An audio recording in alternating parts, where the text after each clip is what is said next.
खूबसूरत आंखों वाली मोनालिसा, वायरल गर्ल मोनालिसा प्रयागराज के कुंभ के मेले में रुद्राक्ष की माला बेचते हुए मिली थी। जब लोगों की नजर इसकी आंखों पर पड़ी तो लोगों ने इसकी माला खरीदना बंद कर दिया और इसकी आंखें देखने के लिए आने लगे। इसकी खूबसूरती को देखने के लिए लोगों की भीड़ लगने लगी। भाई खूबसूरत तो इतने लोग होते हैं, बहुत सारे लोग होते हैं भाई, लेकिन पता नहीं मोनालिसा की खूबसूरती क्या थी कि लोगों की भीड़ होने लगी। इतनी ज्यादा वायरल होने लगी मोनालिसा कि वो रोने लगी और तंग आकर लास्ट में वो मास्क लगाकर मेले में आने लगी। तो ये मोनालिसा आखिर थी कौन, कहाँ की रहने वाली थी? तो मोनालिसा मध्य प्रदेश के खरगोन जिले के महेश्वर की रहने वाली थी। एक साधारण से परिवार की, एक गरीब परिवार की लड़की थी जिसका काम था रुद्राक्ष की माला बेचना।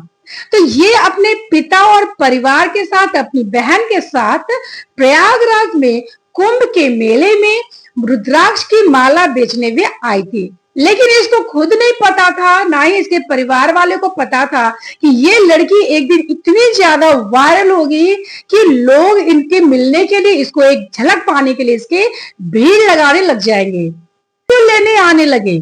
लोग माला खरीदना छोड़कर इंटरव्यू लेने वालों की भीड़ लगने लगी। डायरेक्टर ने मोनालिसा के घर जाकर फिल्म के लिए ऑफर करते हैं। जब फिल्म की ऑफर रखते हैं तो मोनालिसा के पिता और मोनालिसा भी काफी खुश हो जाती है और वो तैयार हो जाती है फिल्मों में काम करने के लिए, क्योंकि वो लोग एक गरीब परिवार से थे और उनको भी लगा भाई कि चलो हमारी बेटी अगर कुछ फिल्म में काम करेगी तो हमें पैसे मिलेंगे और हमारा समय अच्छा हो जाएगा, और इसकी वजह से वो तैयार हो जाते हैं।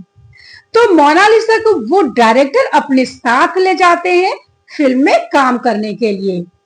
और जब उनकी फिल्मों की शूटिंग होती है उत्तर प्रदेश के इटावा में, उनकी एक डेब्यू फिल्म थी जिसका नाम द डायरी ऑफ मणिपुर।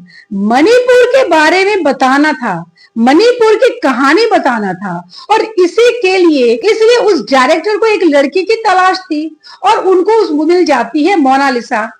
उस मोनालिसा को लेकर आते हैं, फिल्मों की शूटिंग भी हो जाती है शुरू। मोनालिसा की फिल्म तो नहीं चली, वो बुरी तरह से पिट जाती है, फिल्म बिल्कुल लोगों ने पसंद नहीं किया। लेकिन जो वो स्टार्ट जो वो शूटिंग हो रही थी, उसके जो फोटो निकल रहे थे वो काफी वायरल हो रही थी।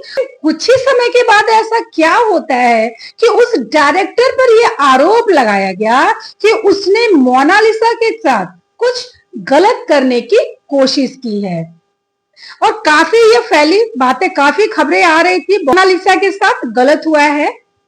लेकिन फिर अचानक से बातें बदल जाती हैं, तुरंत पता नहीं क्या होता है। मोनालिसा के पिता भी इस बात को मानने से इनकार करते हैं और मोनालिसा भी इनकार कर देती है कि उनके साथ कुछ गलत हुआ है। मोनालिसा के पिता ने भी ये मानने से इनकार कर दिया कि उनके साथ कुछ गलत हुआ है। उन्होंने कहा कि हमारी बेटी के साथ कुछ भी गलत नहीं हुआ है, बस बात खत्म हो जाती है। बात थी कि मणिपुर के लिए उन्हें एक लड़की चाहिए थी, उस डायरेक्टर को, जिसके लिए वो लड़की मोनालिसा को लाते हैं, फिल्म बनाते हैं, बात खत्म हो जाती है। और फिर क्या, उसकी फिल्म नहीं चलती है और मोनालिसा अब अपने घर में वापस आ जाती है।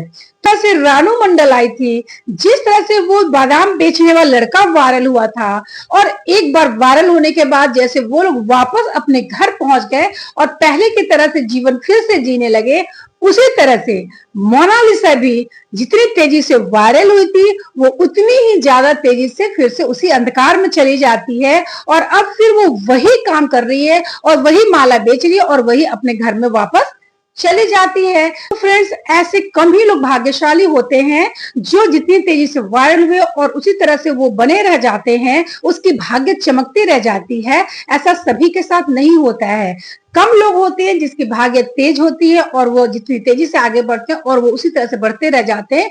लेकिन कुछ लोगों की किस्मत ऐसी होती है, वो एक बार जैसे उठते हैं उसी तरह से वो वापस गिर भी जाते हैं। मोनालिसा फिर से कहीं खो गई और मोनालिसा का नाम भी अब नहीं आता है। तो फ्रेंड्स, उम्मीद करती हूँ आपको मेरी ये बातें अच्छी लगी होंगी। अच्छी लगी तो प्लीज मेरे चैनल को लाइक सब्सक्राइब जरूर कर दें। Thanks for watching my video. जय माता दी।